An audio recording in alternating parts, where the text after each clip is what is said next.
In this video, you are going to be learning how to form the Comparativ und Superlativ, so comparative and superlative forms of adjectives. Each of the images on this page have examples of comparative forms of adjectives, no superlatives. So höher, breiter, tiefer. Thilo ist viel niedlicher als der Froschkönig. And länger, gesünder leben. So los geht's.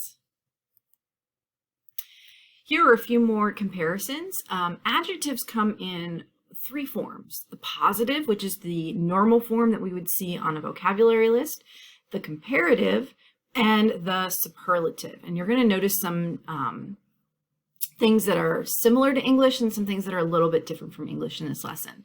So let's take a look at these Beispiele. Starting up here at the top. Europa ist groß. Afrika ist größer. Asien ist am größten. So see if you can figure out what those mean, taking a look at the picture. Here again we have groß, größer, am größten. And a second adjective here, schön, schöner, am schönsten. Let's take a look at the cats. Diese Katze ist klein, and my cat Wash just showed up right behind me, perfect timing. Diese Katze ist klein. Und diese Katze ist kleiner, aber diese Katze ist am kleinsten. And then with the dogs, ich bin groß, Bob ist größer als ich. Bob ist stark, aber ich bin stärker als Bob. Ich bin auch schöner als Bob. So let's take a look at exactly what's going on in these examples by diving into the grammar lesson. First thing that you need to know are the forms of comparison, and there are two levels for comparing adjectives. The comparative, Komparativ, and superlative, Superlativ. There are several adjectives that take irregular forms in the comparative or superlative forms. And as a tip, we should always refer to Leo. And I will be going into those irregular forms and how to find them on Leo later in this video. And we'll also be looking at how two items can be compared as equal or unequal with adjectives. So this lesson is all about adjectives and going from our initial positive form and expanding on those adjectives. Let's first look at the comparative or comparative. In English, the comparative is formed by adding ER to the end of an adjective. For example, fast becomes faster, slow becomes slower. The comparative in German is also formed by adding ER to the end of an adjective, except in the case of a few irregular adjectives. And we have irregular adjectives in English, so that's important to remember. But regular examples right here, zum Beispiel, schnell becomes schneller, langsam, langsamer.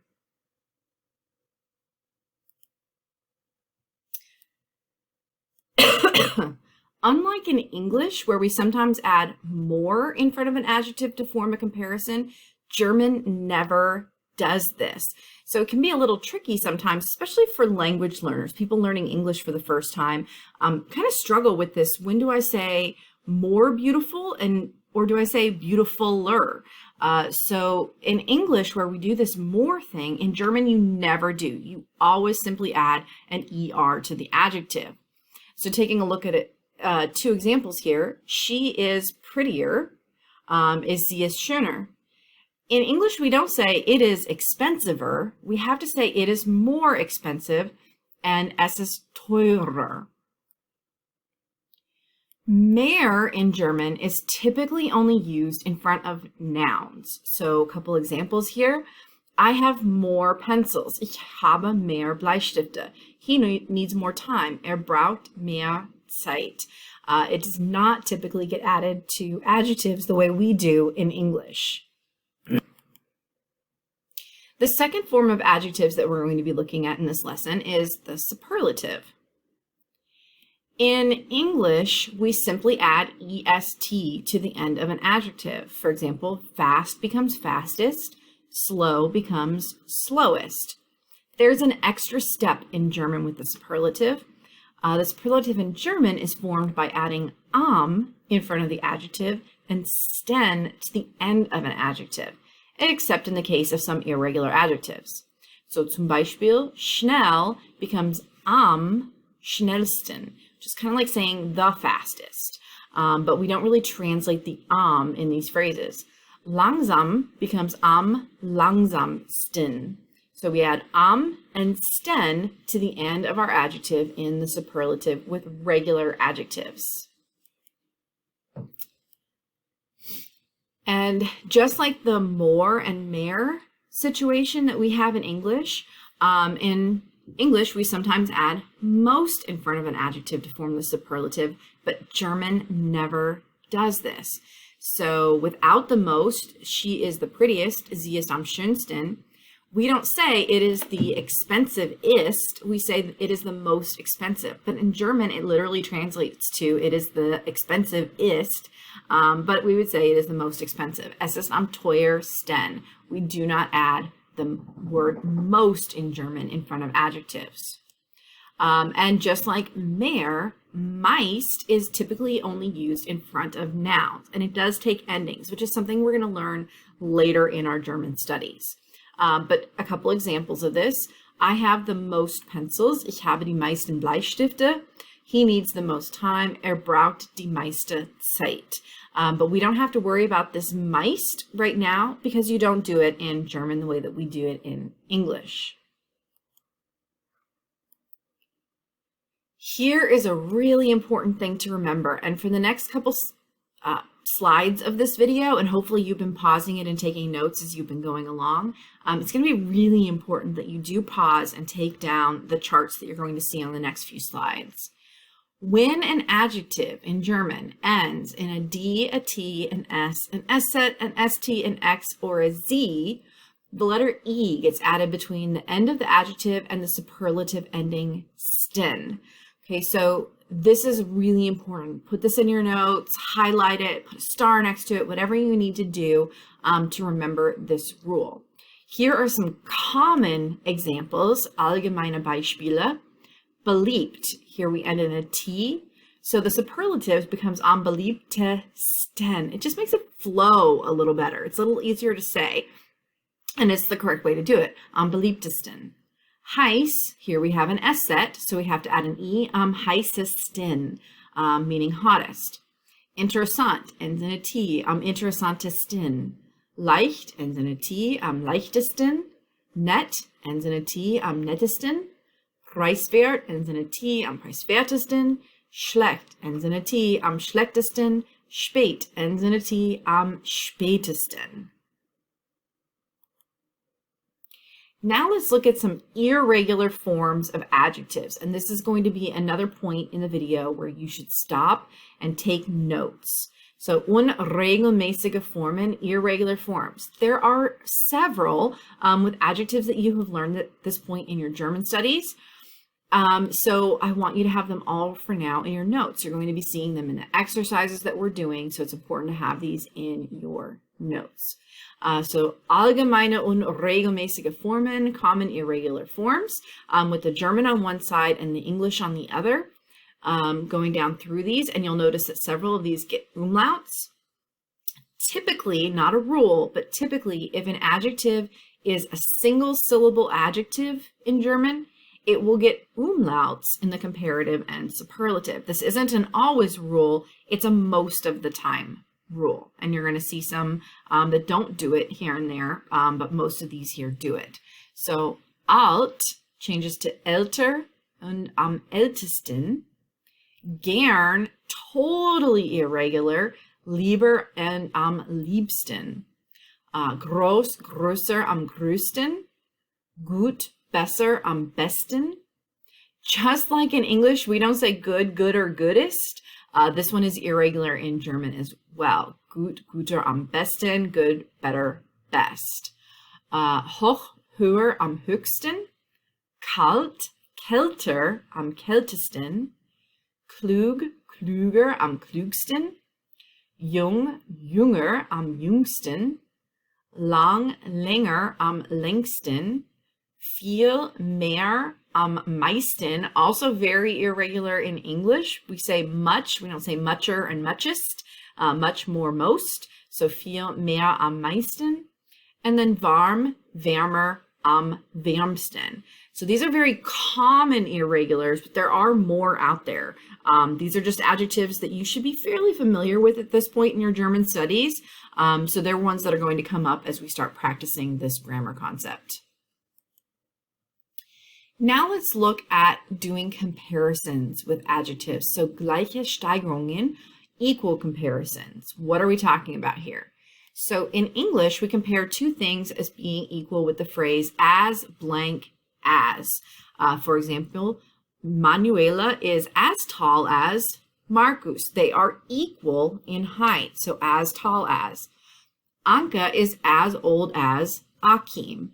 So an equal comparison, they are the same age. She is as old as he is.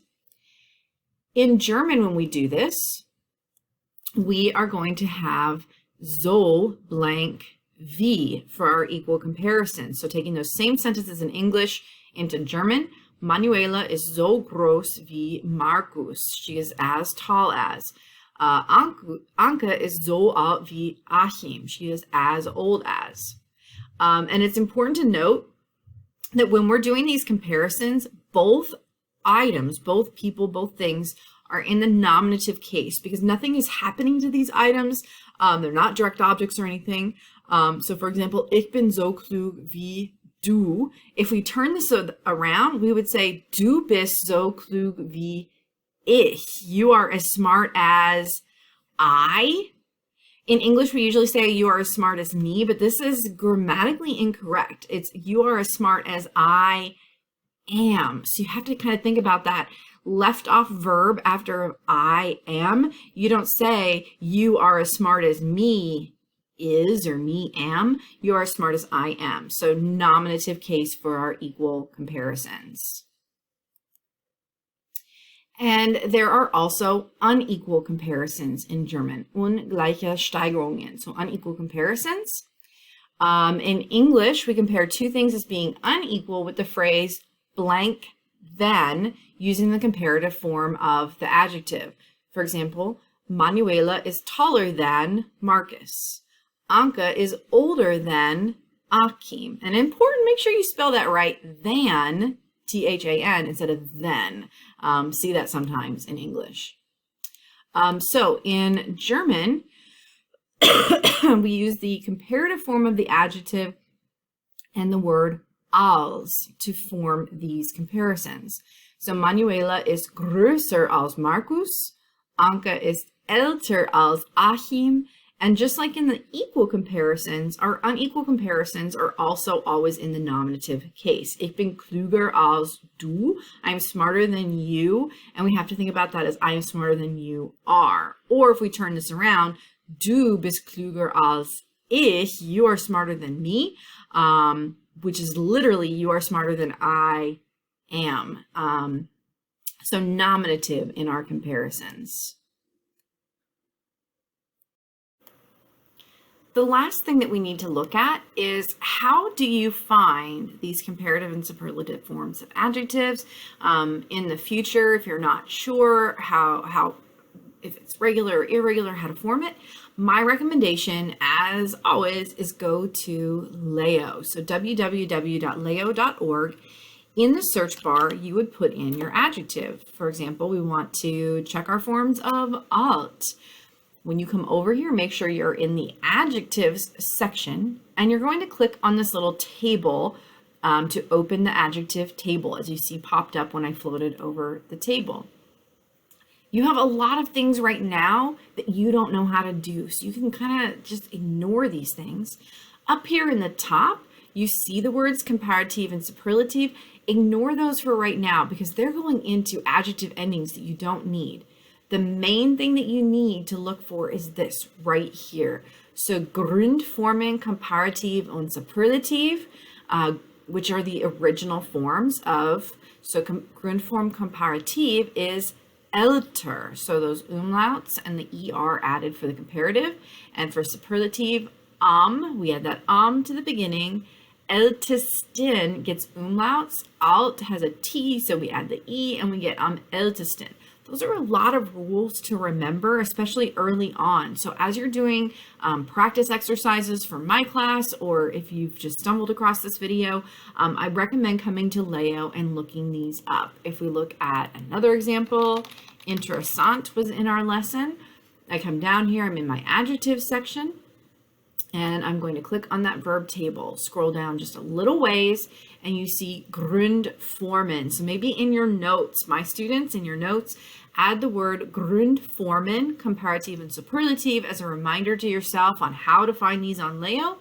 And you'll see Komparativ, interessanter, Superlative, interessantesten. So that's one of those that gets the E added in there. So I highly recommend, as you're becoming comfortable with this grammar concept, but you're not sure if you are 100% correct on your form, come to www.leo.org and look them up each time, looking for the Grundformen, Komparativ und Superlativ, and you can't go wrong.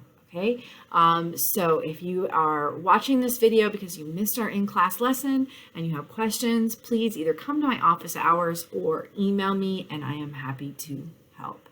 So viel Glück mit der Übungen und bis zum nächsten Mal. Tschüss alle.